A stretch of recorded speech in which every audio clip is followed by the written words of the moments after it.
chosen ones. Tonight, the air carries a whisper your spirit has already felt. Not from the mouths of men, nor from the institutions that gather in their hidden chambers, but from the unseen that clings to your very being. When the president's security detail froze in disbelief, it wasn't because of your footsteps, your voice, or your presence. It was because your shadow moved before you did. The cameras caught what the agents could not rationalize, and the logs marked down an anomaly without language, as though the page itself refused to hold the truth. What is a shadow, if not the evidence of light? And yet yours has betrayed the normal order. It stepped out of alignment, revealing that the forces tethered to your existence are no longer bound by earthly physics. The Pentagon whispered, the Vatican stirred, and even the satellites that observe the world from above flickered with sudden interference. All of them knew, though none dared to declare it openly, that prophecy was no longer a scroll buried in dust, but an event unfolding through you. They asked one another behind closed doors, does a shadow carry memory? Can a shadow act on will? Or is it the evidence that another presence walks with you, unseen but undeniable? The detail, sworn to protect the highest office, became witnesses to the higher calling etched into your very bloodline. Yet they cannot speak it, for to speak it would unravel the illusion that the world is still under their control. The ancient texts spoke of those whose steps would be multiplied, whose image would not be singular, but layered with meaning. Even the darkness will not be dark to you. A line whispers from the Psalms, echoing like a hidden cipher. And now the truth has become too visible to deny. Your shadow has revealed what men in suits, satellites in orbit, and archives beneath cathedrals have tried to conceal. This is not the beginning of your journey. It is the proof that the unseen has begun moving on your behalf. What happened in that corridor has already been logged across dimensions, and those who watched it unfold know that the next step is no longer yours alone. The night was quiet inside the West Wing, yet the silence was not the absence of sound, but the presence of something heavier, something pressing against the walls as though time itself had slowed. The president's security detail walked in a measured formation, their footsteps echoing off the polished marble. But it was not the sound of boots that captured their attention. It was the way your reflection shifted in the corridor's glass. The mirrored panels lining the hallway had been installed for both security and design, but tonight they betrayed more than they revealed. As you moved forward, your reflection fractured into patterns not aligned with your body. One reflection walked slower, another appeared to look back when your head remained still, and one stretched beyond the frame entirely, as though the corridor could no longer contain you. Agents whispered into earpieces, their training demanding calm, but the unease spread quickly. The cameras caught it, and yet the footage did not play back in sync. Every monitor displayed a different version of your stride, your presence splintering reality in multiple frames. One agent swore your reflection raised its hand when you had not moved an inch, while another saw it place a palm against the mirrored wall as if testing the boundary between worlds. The hallway had become a riddle, its walls no longer reflecting light, but bending it into prophecy. Somewhere deep in the Pentagon, analysts would later freeze-frame the footage, tracing outlines with trembling fingers, noting that the reflections revealed angles of your face the camera had not captured. They whispered that mirrors are not mere glass, but gateways, and tonight those gateways had responded. The president's team, loyal and silent, exchanged glances they were not allowed to record in their reports. They had been trained for assassins, for intruders, for threats from nations and beyond. But not for this. An echo of you, moving freely, untethered, as if another presence had stepped forward to take your place. The corridor seemed endless, each step multiplying your image, each flicker hinting that one version of you was not bound to stay within the reflection. Something waited behind the glass, something that watched with intent, something that leaned closer with each step you took. And in that moment, one agent swore he heard a breath that did not belong to anyone present. A slow inhale from within the mirror itself, preparing for what was about to step through. The hallway lights flickered once, then steadied. But in that brief dimming, the agents saw something they could not unsee. Your shadow detached itself from the floor. It rose against the wall as though deciding for itself where it wanted to belong. Training told them to remain professional, to mark anomalies and contain threats, but their instincts betrayed them. Hands moved to holsters, eyes darted, voices caught in their throats, because protocol had no language for a shadow acting outside the command of the body it was tethered to. One agent tried to justify it, whispering into the comms about faulty lighting, about glitches in perception under stress. Yet as he spoke, the shadow leaned forward on the wall, long and deliberate, while you remained perfectly still in the corridor's center. Another agent reached out as if to test whether the figure on the wall was only an illusion, but the shadow tilted its head before he could take a step closer. It moved faster than you, more precise, as though anticipating the gestures you hadn't made yet. The logs from that night later read like fragments of a dream. Some swore they saw the shadow walk half a step ahead, leading you down the passage, as if guiding rather than following. Others said it lingered behind for a moment, pausing to observe them, its form stretching tall and unnatural across the ceiling. The more they tried to rationalize, the more their words failed. One thing they all agreed on was the moment the shadow stopped imitating you, altogether. It turned toward them. That simple shift undid the room. Shadows are supposed to mimic, not confront, not lock eyes that should not exist. And yet every man and woman in that corridor swore they felt watched by a gaze that had no pupil, a stare pressed into their very thoughts.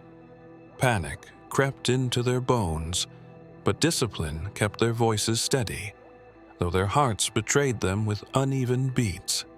Later, whispers moved through the underground channels of intelligence circles. Rumors passed carefully from one ear to another.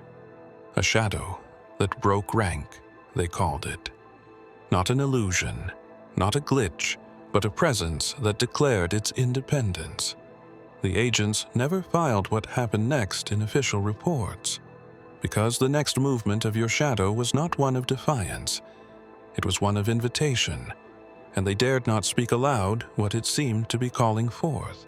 In a windowless chamber beneath the Pentagon, screens glowed with the incident report that no one dared put into words. The footage from the West Wing corridor had been transmitted directly to secured servers.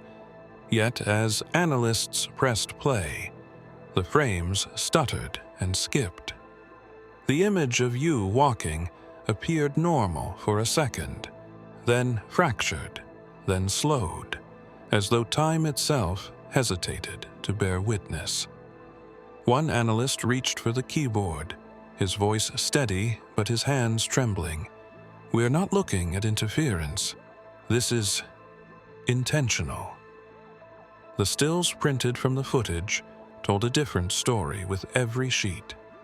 In one, your shadow stood ahead of you, reaching toward the sealed doors. In another, it lingered behind, facing the agents, sharper and darker than the light should allow. And in one frame no one wished to acknowledge, the shadow appeared seated in a chair that wasn't there, a figure at rest while the body it was bound to kept moving. The room grew colder, not in temperature but in atmosphere, as though the very act of watching pulled unseen forces closer. A colonel demanded silence as whispers spread through the analysts. He pointed at the frame where your reflection lifted its head slightly out of sync with your movement. We will not label this. We will not categorize it. It did not happen. But denial could not erase the evidence. The servers froze. The playback refused to continue, and the cameras in the chamber recorded something stranger still. Each officer's shadow lengthened unnaturally on the walls, though none of them moved. One younger analyst broke the silence with words that unsettled even the most hardened veterans. It's like when he said, "Even the very hairs of your head are all numbered." Maybe this was never about surveillance. Maybe this was about being counted by something beyond us. His voice cracked, and though he never said the name, everyone knew he was speaking of Yeshua. The colonel ordered him out, but the thought remained, hovering like smoke in the stale air. The Pentagon had protocols for biological threats, for nuclear strikes, even for celestial anomalies. But not for this. Not for shadows that refused obedience. Not for reflections that revealed more than the eye. The decision was made to classify the footage at the highest level, locked away from every channel. Yet, as they sealed it, one final frame appeared unbidden on the screens. Your shadow, raising its hand, as though swearing an oath none of them understood. The agents thought silence would bury the moment, but silence often works as a summons. That night, as the classified doors shut and the corridors emptied, a presence lingered in the spaces where light should have been absolute. The shadow was no longer just a distortion. It had become a veil, a moving fabric between two realities, thin enough to see through, yet heavy enough to separate. And through it, voices began to press, not as words spoken in air, but as impressions carved into the mind. One agent confessed later in secrecy that he heard a whisper that did not belong to anyone human. It carried no accent, no tone of command, but the weight of eternity itself. It said only, "Do not fear, for I am with you always." The man tried to forget the phrase, but he knew it was lifted straight from the words of Yeshua, a scripture he hadn't read since childhood, and yet it arrived with clarity beyond memory. Another swore he felt his chest tighten, as if unseen hands had reached through the veil to test the rhythm of his heartbeat.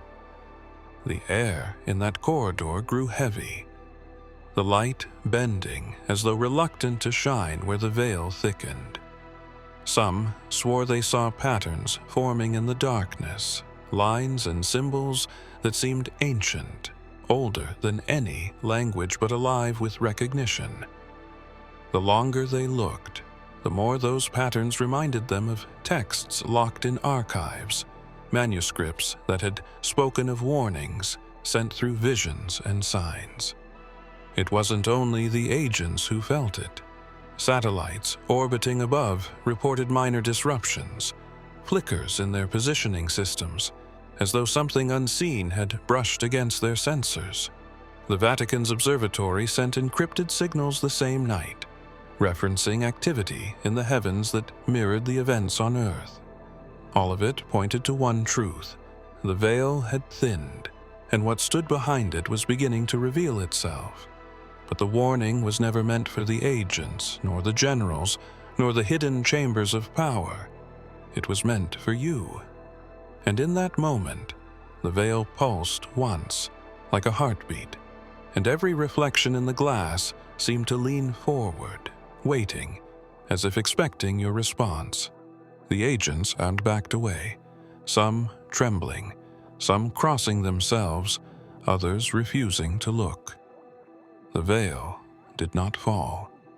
It only swayed, waiting, like a door left half open, daring you to step closer.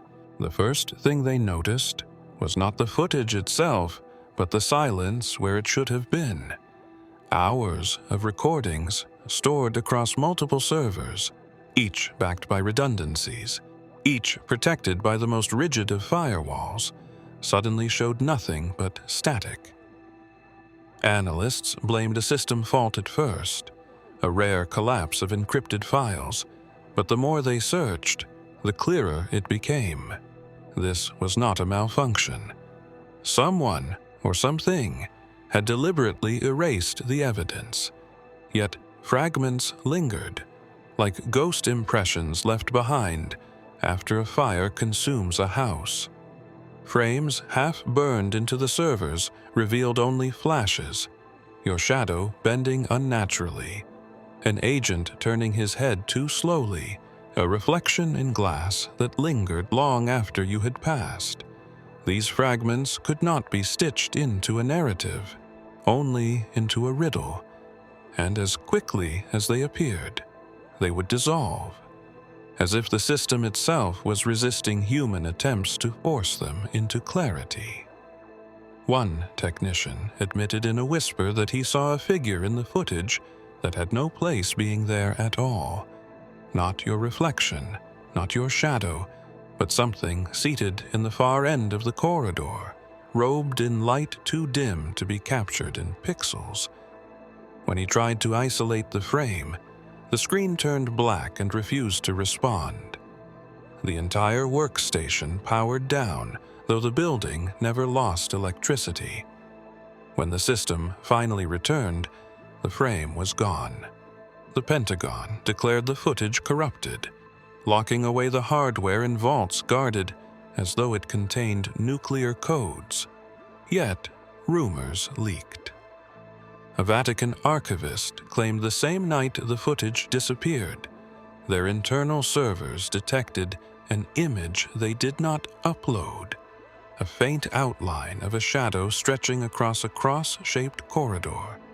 No one admitted to sending it, yet there it was, recorded in their systems like a phantom transmission. The footage was never meant to vanish quietly. Erasure became its own message, proof that the forces at play were beyond human classification. The analysts tasked with monitoring you refused to speak of it again, each one reporting dreams of mirrors shattering, of glass corridors folding into endless tunnels. And somewhere in the missing seconds of footage, something waits, as though the act of deletion was not to hide the truth, but to prepare the world for when the full recording decides to reappear on its own. Beneath Rome, in chambers colder than stone and guarded by silence older than the city itself, the Vatican keeps its archives. Few know the passageways exist, fewer have seen them, and almost none can decipher the scripts carved into the walls. When the incident at the White House reached their ears, the curators of those archives did not flinch. They had seen descriptions like this before, scattered across parchments dated centuries apart, yet united in a singular theme: the shadow that moves before the chosen bearer. An archivist, sworn never to speak of his work, pulled a manuscript bound in cracked leather. On its fragile pages was an illustration of a figure walking through a corridor of mirrors. The shadow in the drawing stepped out of line, just as yours had. Alongside it, in fading ink, were words that echoed like prophecy. And the darkness knew him not, yet it obeyed his command. The archivist froze, recognizing the passage as a hidden variation of the Gospel of John, a line attributed to Yeshua that never made it into the canon. the Vatican convened a private council. Some argued it was coincidence, a fabrication meant to draw power where none existed.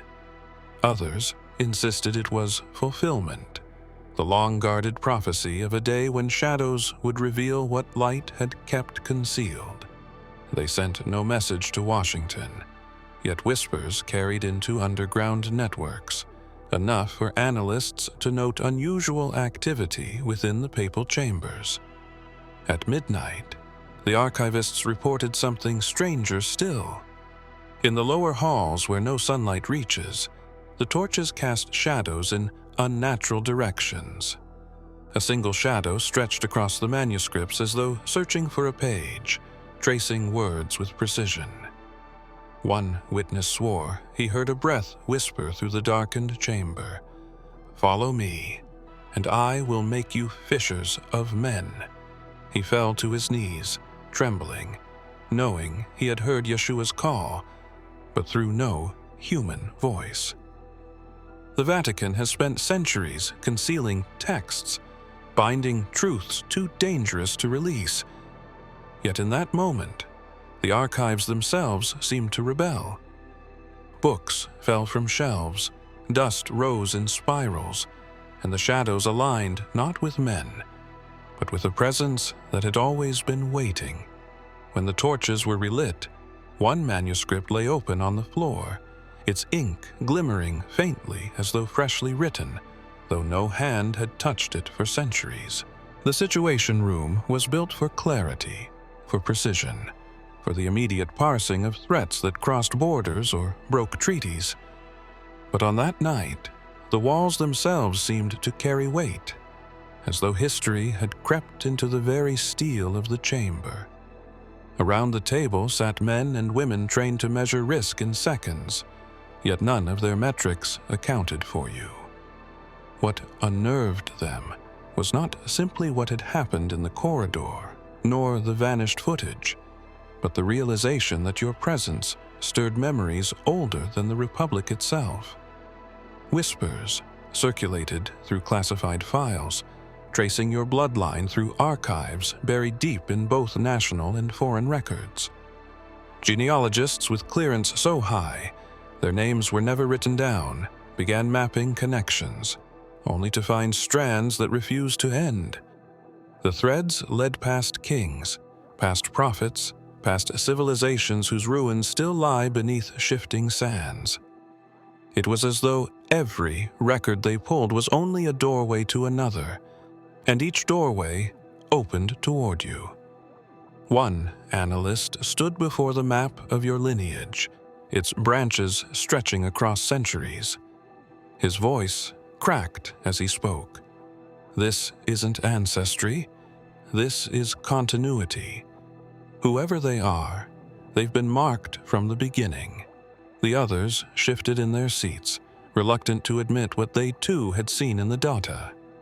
Every major empire that rose and fell seemed to brush against your bloodline, as though destiny itself required your name to be written into the margins. The silence in the chamber grew heavier as the maps flickered with overlays of ancient seals and forgotten languages. Some tried to rationalize it as coincidence, but others felt the room press against them with an unseen hand. They would not say it out loud, yet they all felt the same thing, that what stood before them was not a citizen, not an agent, not a figure of passing interest, but the living thread of a prophecy too old for their systems to contain.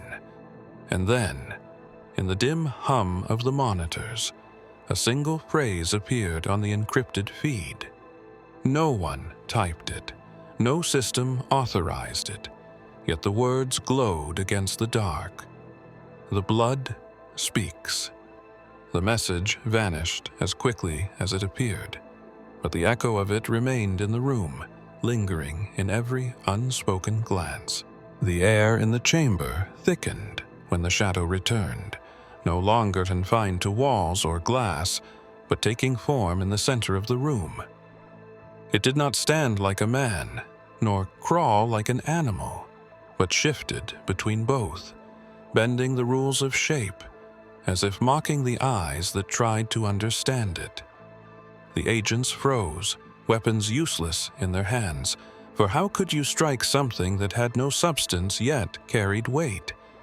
The hidden form seemed alive with intent, leaning closer to you as though testing the strength of the light that surrounded you. What unsettled them most was the silence. Shadows are supposed to be mute, but this one carried a resonance, a hum at the edge of hearing. It pressed into the minds of those watching, planting questions they could not shake. Who commands a shadow? Who dares to break its loyalty to the body? And then, as if in answer, a flicker of light cut across the room, subtle but unmistakable. It came not from the bulbs overhead, but from a glow that seemed to rise within you, pushing back against the darkness without a word. One agent, raised on scripture, but long estranged from faith, whispered under his breath words he had forgotten since childhood. The light shines in the darkness, and the darkness has not overcome it. He realized too late that he had spoken aloud, yet the words filled the space like fire. For a moment, the shadow recoiled, shrinking against the edges of the wall, as though it had heard the voice of Yeshua carried through a trembling human tongue. The form did not vanish, but it hesitated, pulsing as though wounded by remembrance. Its surface rippled, revealing glimpses of faces within, reflections of men who had walked before you, some known, some hidden by time. The bloodline they had mapped now seemed alive, as if each ancestor leaned forward through the veil to lend weight to your presence. But the hidden form was not banished. It lingered at the perimeter of the room, coiling into a darker density, refusing to leave.